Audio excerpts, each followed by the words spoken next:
से अनिल मिश्रा जैसे नेताओं को अगर कांग्रेस में है तो राहुल गांधी से निवेदन करूंगा कि जूते मार के निकालिए। अगर आप नहीं निकालते हैं तो हम जैसे लाखों कार्यकर्ता कांग्रेस पार्टी छोड़ देंगे और जो है ना दूसरी पार्टी ज्वाइन करेंगे। हिंदुस्तान में कत्लेआम हो जाएगा। जितेंद्र यादव जैसा आदमी अपनी गर्दन कटा लेगा लेकिन बाबा साहब के संविधान को मिटने नहीं देगा। और एक चीज़ बताना चाहता हूं कि जो लोग इस तरह का सपना देख रहे हैं ये 2026 चल रहा है। ये वो जमाना चला गया 1947 से पहले का, जो वो मर्जी कर लेते थे।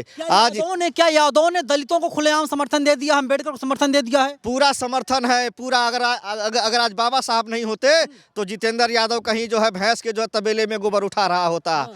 मोहन यादव की सरकार डगमगा रही है। मोहन यादव के हालात खराब हो गए हैं। समझ नहीं आ रहा अब सरकार कैसे बचाई जाए, क्योंकि मध्य प्रदेश के दलित और बहुजन एकजुट हो गए हैं। कह रहे हैं कि सबसे पहले अनिल मिश्रा के ऊपर एनएसए लगाओ, एनएसए लगा करके उसको सही जगह पहुंचाओ, वरना पूरा बहुजन समाज एक होकर के मुख्यमंत्री आवास का और मुख्यमंत्री कार्यालय का घेराव कर देगा। मेरे साथ संदीप यादव जी हैं। यादव जी, आप बताइए मध्य प्रदेश में हो क्या रहा है? अंबेडकर को मारा जाएगा, अंबेडकर के पोस्टर जलाए जाएंगे? देखिए, सबसे बड़ी बात है कि जब से देश में प्रधानमंत्री मोदी जी आए हैं वो बार बार कहते हैं कि हमारे लिए जो कुछ भी है संविधान है। तो अगर जो कुछ भी है अगर संविधान है तो क्यों बाबा साहब का अपमान हो रहा है बार बार? और ये अपमान पहली बार नहीं हुआ है।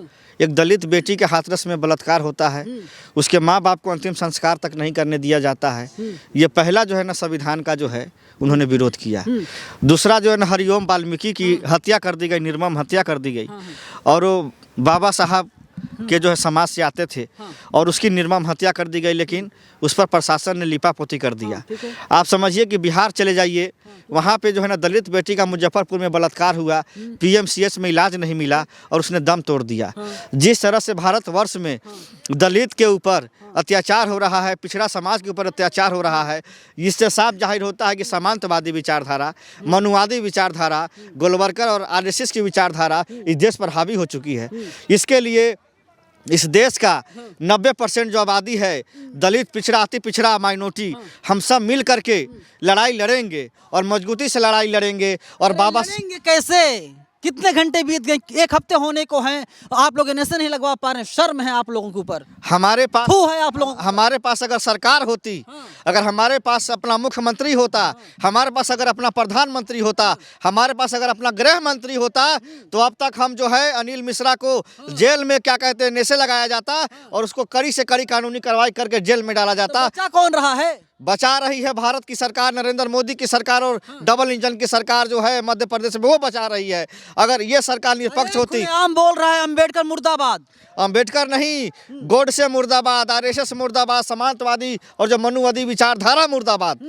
हमारे बाबा साहब जिंदाबाद, अंबेडकरवादी जिंदाबाद। जय भीम, जय संविधान, जय भारत। कांग्रेस की पार्टी से ताल्लुकात है मिश्रा जी का, आपको नहीं पता क्या? कांग्रेस पार्टी में है तो ऐसे नेताओं को जो है जूते मार के कांग्रेस पार्टी से ऐसे नेताओं को जूते, ऐसे अनिल मिश्रा जैसे नेताओं को अगर कांग्रेस में है तो राहुल गांधी से निवेदन करूंगा कि जूते मार के निकालिए। अगर आप नहीं निकालते हैं तो हम जैसे लाखों कार्यकर्ता कांग्रेस पार्टी छोड़ देंगे और जो है ना दूसरी पार्टी ज्वाइन करेंगे। जब जो है हमारे पार्टी में रहते हुए अगर इस तरह से मनुवादी और सामंतवादी विचारधारा के लोग बाबा साहब का अपमान करेंगे, ऐसे लोगों में हम नहीं बैठना उठना पसंद करेंगे। जूता निकाल वापस आपको मारेगा अनिल मिश्रा। ताकतवर है, बाहुबली है। सुनिए कितना भी बड़ा बाहुबली हो, उसको जो है ये अंदाजा नहीं है कि बाबा साहब के संविधान में कितनी ताकत है। ये देश बाबा साहब के संविधान से चलता है। वो कह रहा है कि अंबेडकर ने संविधान को लिखा ही नहीं था मालिक। तो बताइए अनिल मिश्रा के बाप ने लिखा था?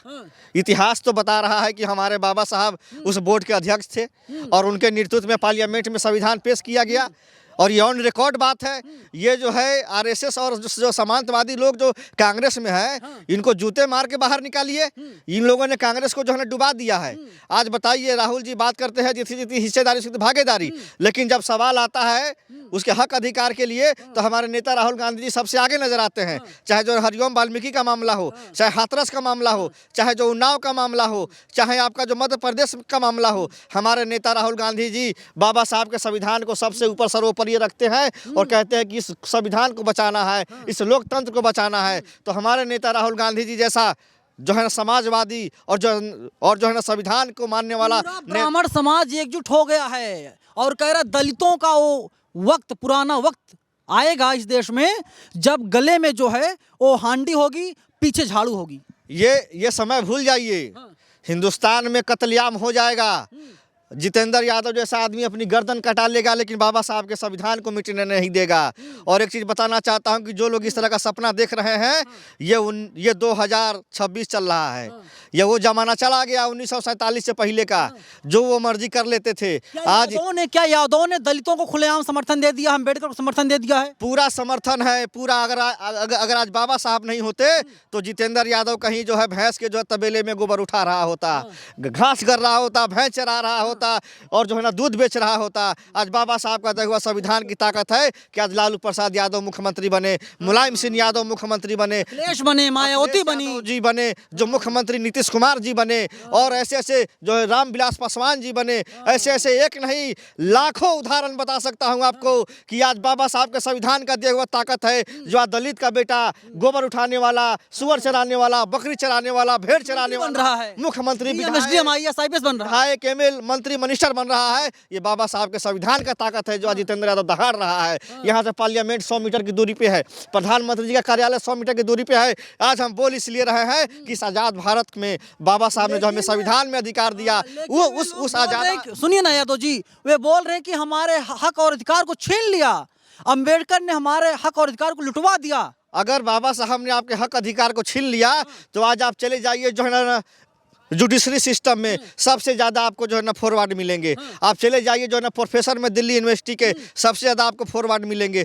चले जाइए आप जो है ना बड़े बड़े जितने पद पे बैठे जो है ना ब्यूरोक्रेट हैं, सारे आपको फॉरवर्ड मिलेंगे। जितने बड़े बड़े मीडिया के जो है ना चैनल के मालिक बनेंगे वो सारे फॉरवर्ड बनेंगे। हम जैसे दलित का बेटा, पिछड़ों का बेटा, जो है गरीब का बेटा आज भी उनके यहाँ नौकरी कर रहा है और जो है ना गुलामी कर रहा है। बाबा साहब ने जो हमें आरक्षण दिया, उसी के जो बदौलत, उसी के जो है ना चलते हमको कुछ जो है ना समाज में न्याय मिलने लगा है। तो इनको जलन हो रही है कि गोबर उठाने वाला, सुअर चराने वाला, बकरी चराने वाला कैसे आगे बढ़ गया, ऐसे जो है ना विधायक बन गया, कैसे मंत्री बन गया। अरे वो दौर हमको अच्छी तरह याद है। बिहार में जब किसी बड़े जाति का दरवाजा आता था तो हमको जूता ऐसे निकाल के, जूता को ऐसे निकाल करके हाथ में ले लेते थे और फिर ऐसे चलते थे। बाबा साहब के संविधान की ताकत ने हमको, मतलब खटिया पर नहीं बैठ पाते थे आप लोग, खटिया पर नहीं बैठ पाते थे। मतलब उनके घर का हमको अनाज मिलता था तो वहाँ अनाज रख दिया जाता था, जैसे कुत्ते को रखा जाता है, वही करते थे। फिर वहाँ से हमको मिलता था, वही चरवाही करते थे। फिर से वो सरकार चाह रही है, भाजपा की सरकार और आरएसएस की सरकार, फिर से वही दौर लाने के लिए।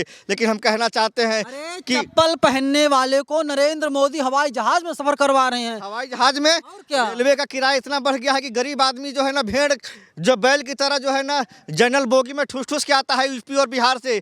अगर आप कोई किन्ना हो तो आनंद विहार स्टेशन जाइए, नई दिल्ली स्टेशन जाइए, पुरानी दिल्ली स्टेशन जाइए, कहीं भी रेलवे स्टेशन पर जाइए। गरीब आदमी जो है एक बोगी में जहाँ 20 आदमी को बैठने का जरूरत है, उस बोगी में 200 आदमी बैठ। राम राज्य मालिक, ऐसा राम राज हमको नहीं चाहिए। हमको बाबा साहब का संविधान वाला राम मोदी राज है। ना ना ना, मोदी जी ने कहा था कि हम जो है गरीबों के साथ हैं, लेकिन आज देख रहा है कि वो पूरा देश अडानी को दे रहे हैं। रेलवे अडानी को दे दिया, NTPC अडानी को दे दिया, पूरा देश जो है धीरे धीरे बेच रहे हैं, अडानी अंबानी खरीद रहे हैं। इस देश का जो 140 करोड़ जनता है उसको 5 किलो राशन पे जो है ना जीवित रखे हुए हैं। अरे हमको राशन मत। आखिर में अनिल मिश्रा जी से आप क्या कुछ कहना चाहेंगे? वो आदमी जेल में है, सलाखों के पीछे है। हम आपके माध्यम से मध्य प्रदेश की सरकार और भारत की सरकार से ये मांग करते हैं कि उसके ऊपर NSA लगाइए।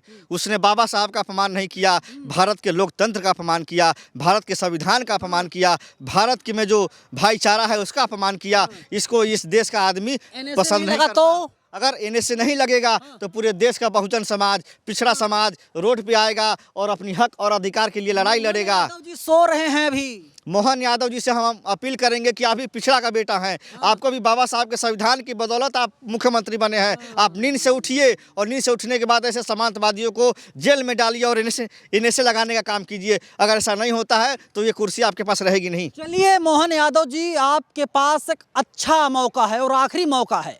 अगर आप NSA कार्रवाई नहीं करते हैं तो पता नहीं आपकी गद्दी बचेगी या नहीं बचेगी।